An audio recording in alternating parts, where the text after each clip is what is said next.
Kumusta na po, Herman Buelvo po uli, ang paninigarilyo ay masama sa kalusugan. Ito ay iwasan, buhay ay ingatan. Hindi maipagkakaila na ang paninigarilyo ay maraming masamang epekto sa kalusugan ng tao. Ito ay hindi mabuting bisyo sapagkat maaring magkaroon ng maraming sakit, komplikasyon sa kalusugan, at maaring ikamatay ito ng tao. Ang bisyong ito ay magastos din sa pera.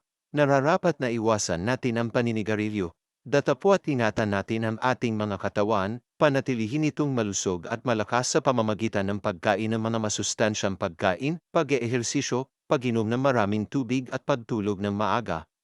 Ang buhay ay napakahalaga at sa maikling panahon na nabubuhay tayo sa mundo ay nararapat lamang natin pahalagan ang ating sarili.